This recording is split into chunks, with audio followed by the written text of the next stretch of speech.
Macaafa Asteer boqonnaa tokko. Ashweerosii fi Waashtiin wal dhabuu isaanii.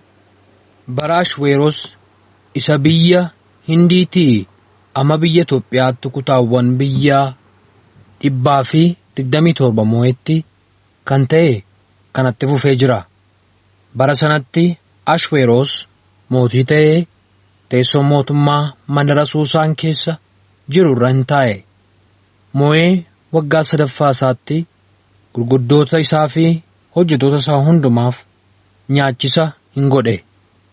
Nyaachisa kana irratti gaggeessitoonni loltoota Faaresii fi Meedoon akkasumas gurguddoonniif hangafoonni kutaawwan biyyaa argamaniiru.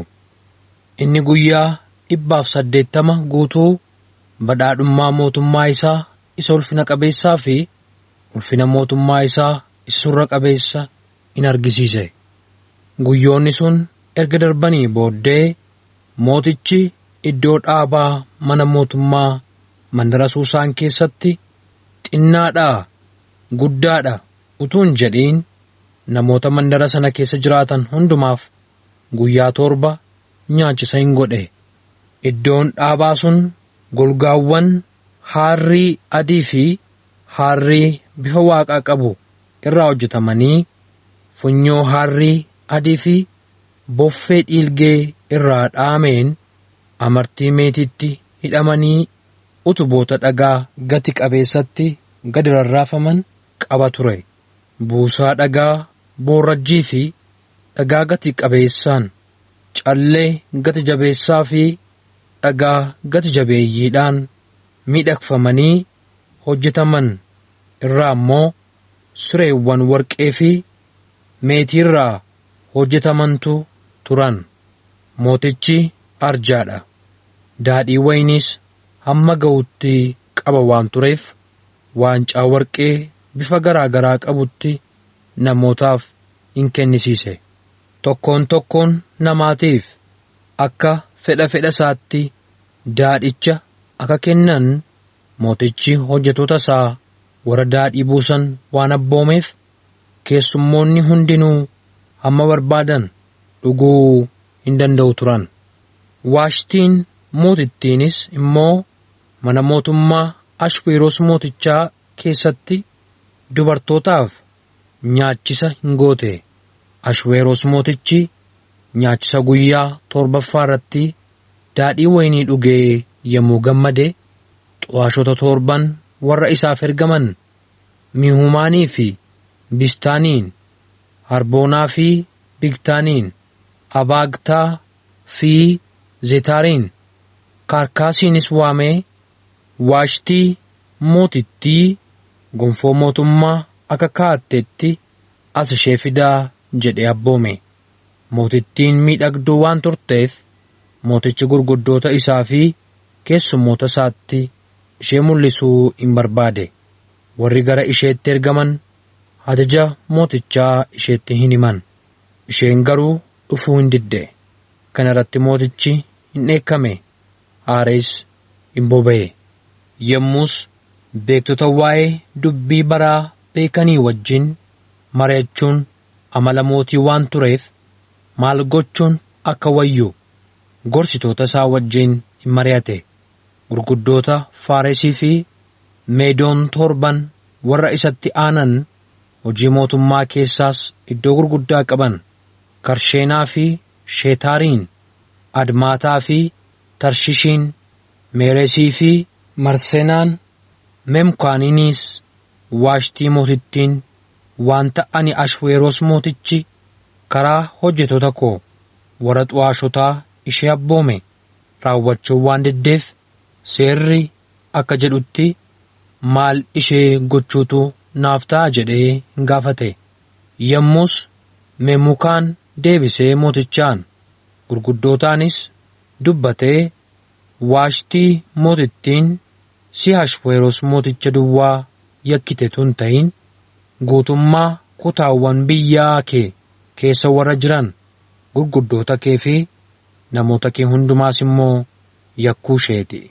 Wanti isheen goote kun dubartoota hundumaa biratti beekama. Isaan Ashweeroos mootichi Waashtii mootittiin gara isaa akka dhuftuuf abboomee ture.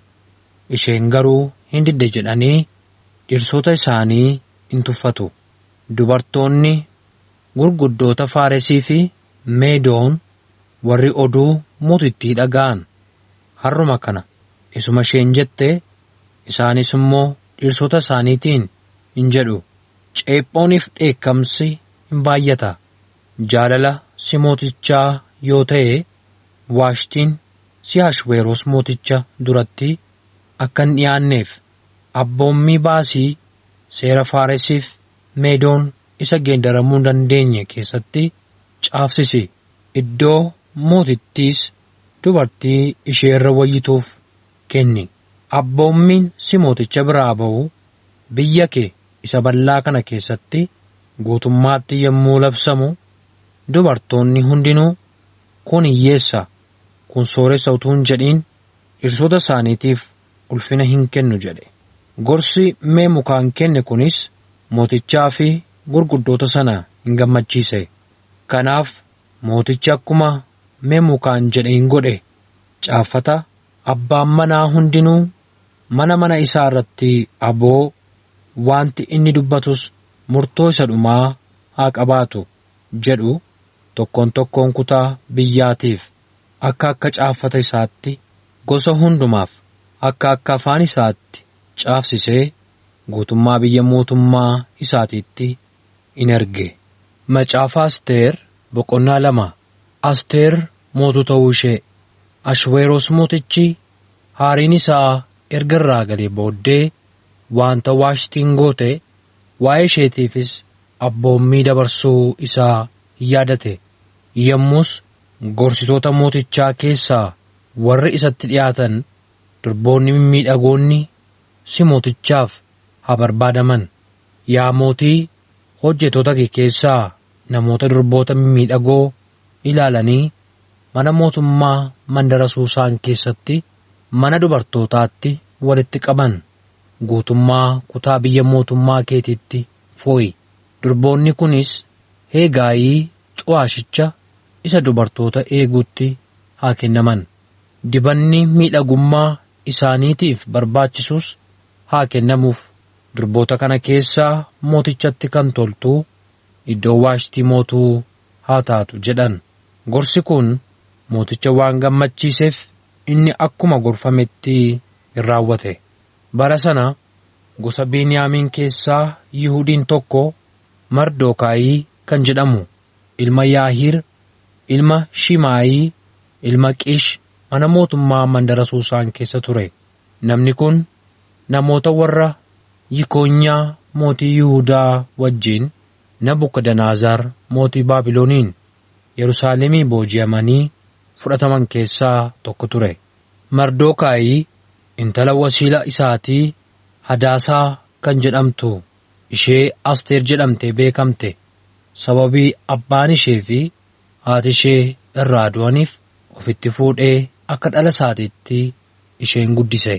Isheen durba dhaaba toltu, ija namaattis kan miidhagdu turte.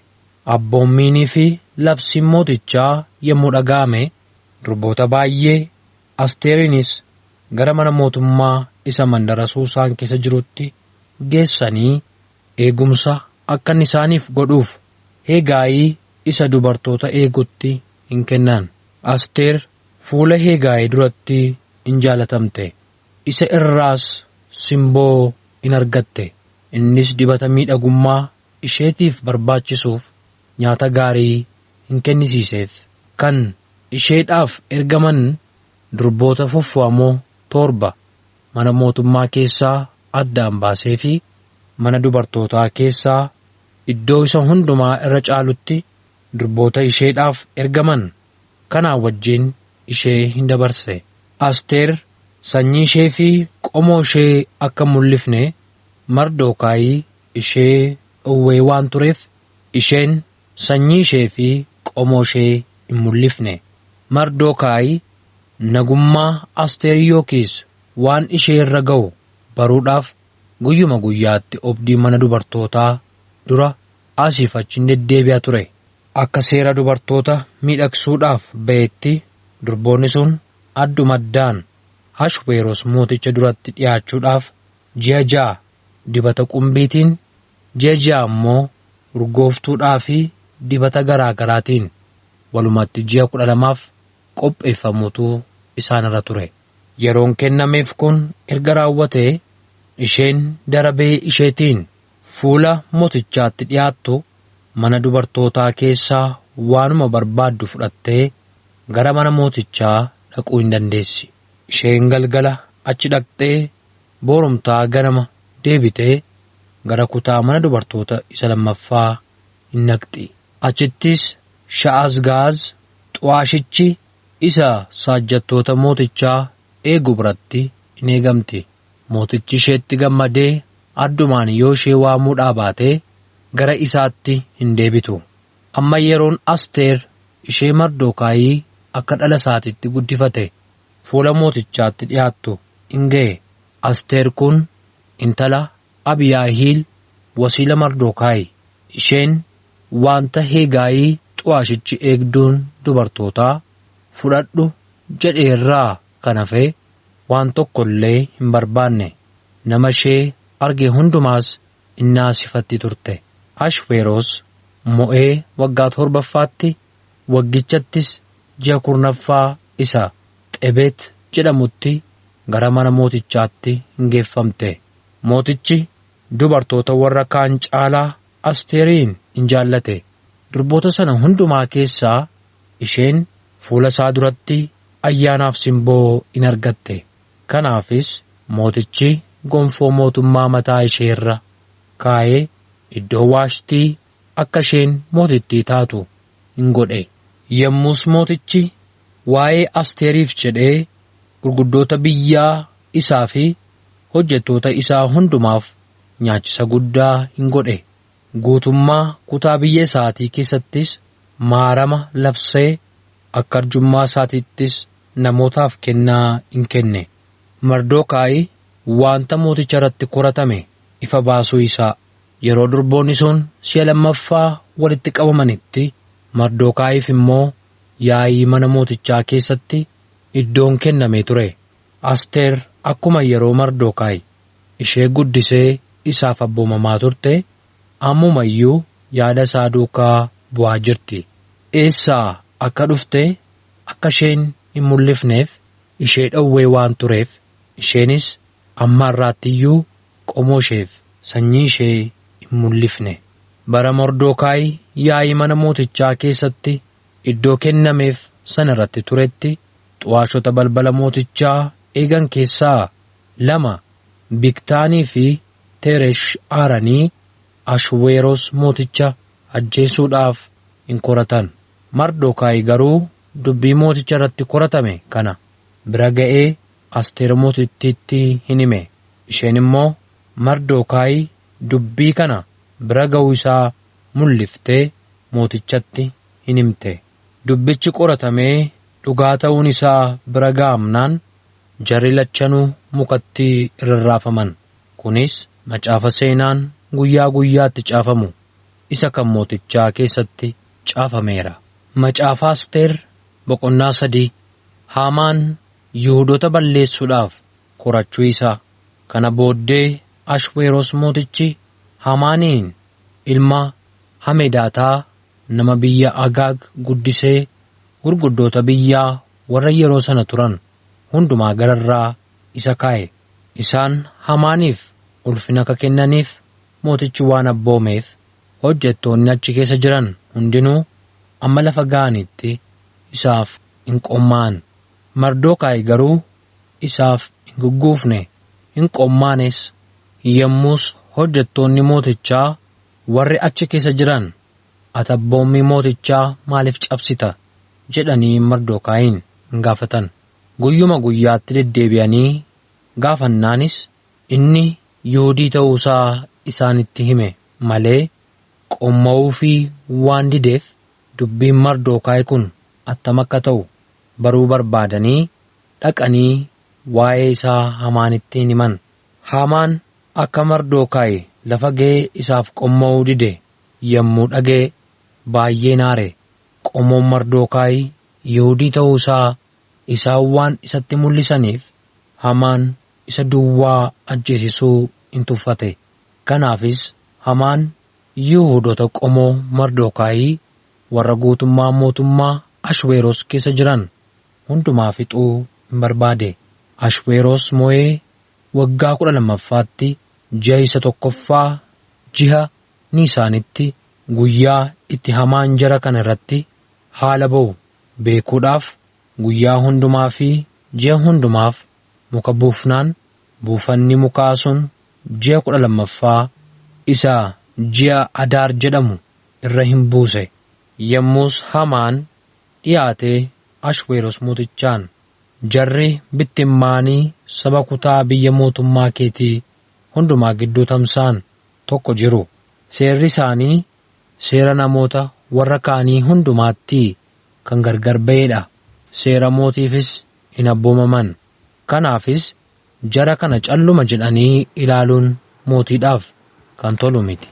Yaa mootii, amma jaalala kee yoo ta'e jara kana fixuudhaaf abboommiin haa caafamu. Ani immoo namoota kana hojii irra oolchaniif akka ta'utti meetii kiiloogiraamii 60,300 fi 40,000 miijanu warra horii mootummaa kanaa baatanitti nan kenna jedhe. Kana irratti mootichi amartii mallattoo quba isaatti baasee Hamaan ilma Hamedaataa isa biyya Hagaag isa diina Yihuudootaa sanatti hin kenne. Mootichi Hamaaniin, meetichii fi namoonni harka kee keessa jiruutii waan sitti fakkaate ittiin hojjechiisi jedhe. Ji'a duraatti ji'ichattis gaafa guyyaa 13ffaa caaftonni mootummaa in waamaman. Isaan abboommii Hamaan hundumaa akka caaffata kutaa biyya garaa garaatiif afaan saba garaa garaatti biyya bulchitoota mootichaatti abboota kutaa biyyaa garaa garaatti gurguddoota saba garaa garaattis in caafan. Caaffanni kun maqaa Ashweeroos mootichaatiin caafamee mallattoo isaatiinis in mallatteeffame.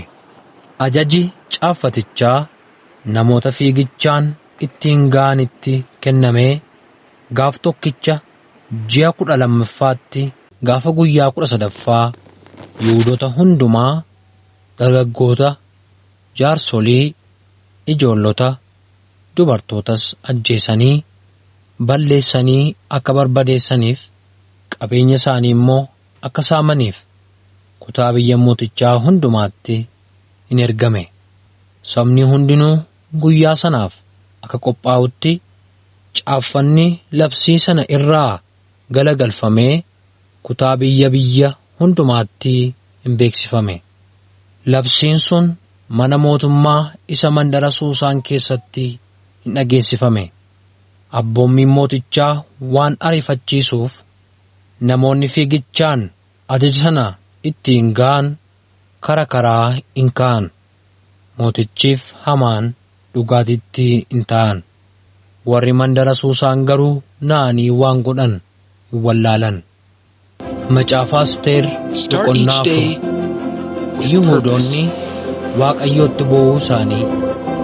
Mardookaay wanta ta'e kana hundumaa yommuu hubate gadda irraa kan ka'e uffata isaa tarsaasee uffata gaddaa uffatee daaraas ofitti firfirsee guddisee waawwachaa mararamees boo'aa mandaritti walakkaa hin darbe. Garuu sababa namni uffata gaddaa uffatu kellaa mootichaa lixuu hin dandeenyeef hamma fuula dura kellaa mana mootichaa duwwaatti in adeeme.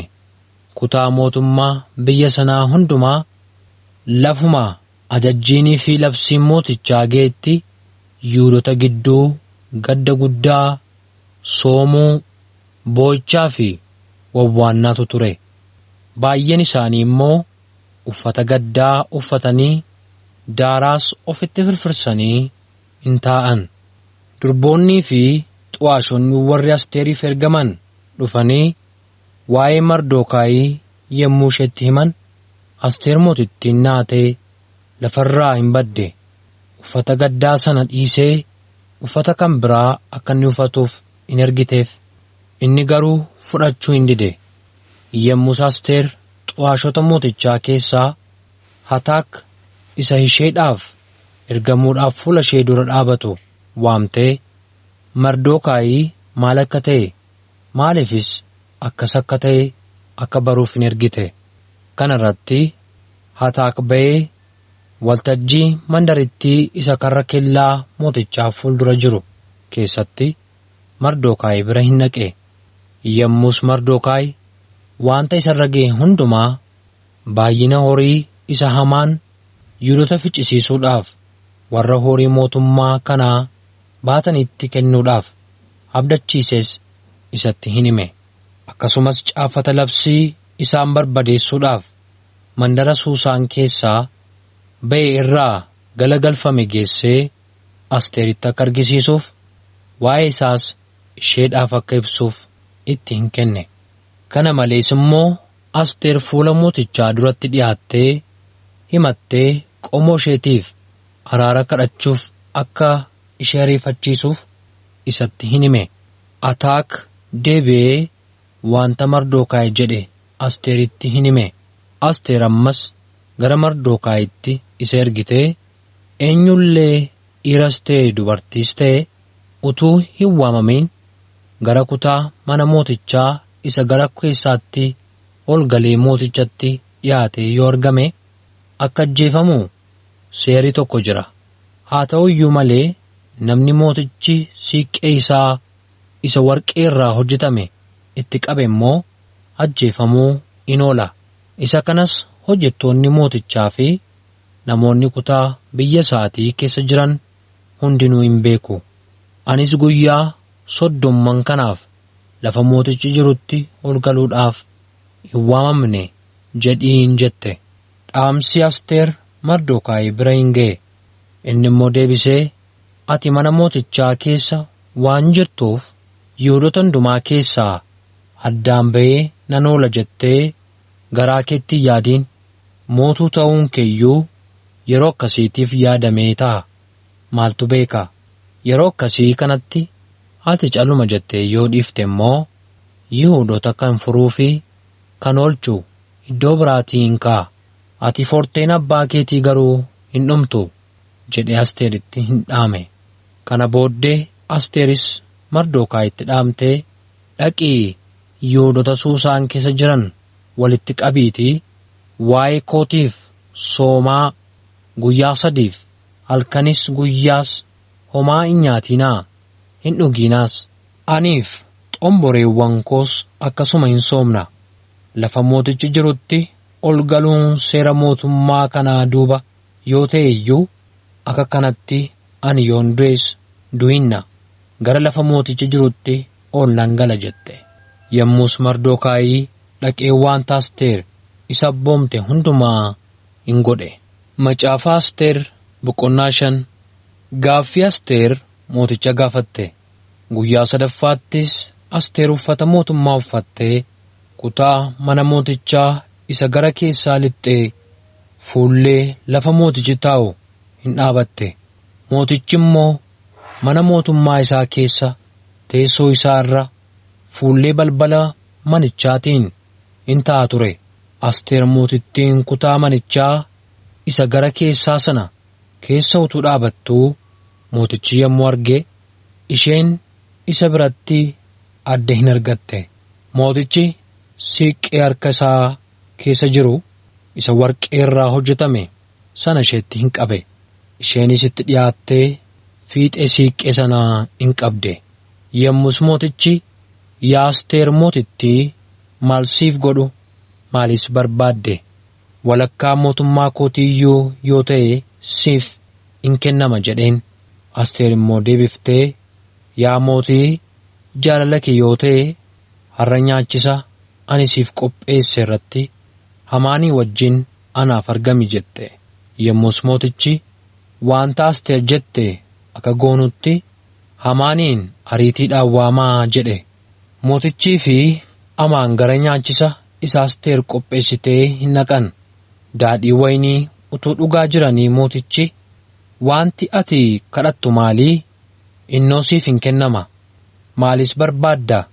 Walakkaa mootummaa kootiiyyuu yoo ta'e siif hin kennama jedhee Asteerin hin gaafate. Kana booddee Asteer deebiftee kadhannaan kootii fi fedhi koo kanatti fufee kan jirudha. Yaa mootii, ani si duratti ayyaana argadhee waanan kadhadhe anaaf kennuun waantan barbaades anaaf raawwachuun jaalala kee yoo ta'e atii fi hamaan nyaachisa ani boorisiniif qopheessu irratti anaaf argamaa. Anis achirratti gaaffii ati mootichi na gaafatteef deebii nan kenna jetteen. Hamaan Mardokaayitti guddisee aaruu isaa. Gaafas Hamaan gammadee yaanni isaas itti tolee achii gad hin ba'e. Garuu Mardokaayiin karra kellaa mootichaa duratti yommuu arge waan inni isaaf hin ka'iniif yookiis sodaa isaa hin argisiisiniif Mardokaayitti aaree hin boba'e. Haa ta'uyyuu malee Hamaan of qabee gara mana isaatiitti galee firoota isaaf haadha manaa isaa Zereshiin ofitti hin waamsise. Hamaan guddina qabeenya isaatii, baay'ina ilmaan isaatii, waan ittiin mootichi isa guddise hundumaa attamittis gurguddoota biyyaa fi hojjettoota isaa gararraa akka isa kaa'e isaanitti hin baannate. Hamaan itti fufee kana duwwaas utuu hin ta'in Asteer mootittiin nyaachisa qopheessite irratti mootichaa wajjin ana duwwaa malee nama tokko iyyuu ol hin galchine. Booris akkasuma mootichaa wajjin ani waamameera. Garuu Mardokaayi Yihuudicha isa karra kellaa mootichaa dura taa'u utuun arguu kun hundinuu bu'aa naaf hin qabu jedhe. Yommus Zeresh haati manaa isaa fi firoonni isaa hundinuu mukatti nama rarraasan kan dhundhuma 50 ol dheeratu hojjechiise. Mardokaayiin isatti rarraasuudhaaf bor mootichaa wajjin dubbadhu. Kana booddee gammachuudhaan mootichaa wajjin gara nyaachisa sanaa dhaquu hin dandeessa jedhaniin. Dubbiin isaa Hamaaniin waan gammachiiseef mukatti nama rarraasan sana hin hojjechiise.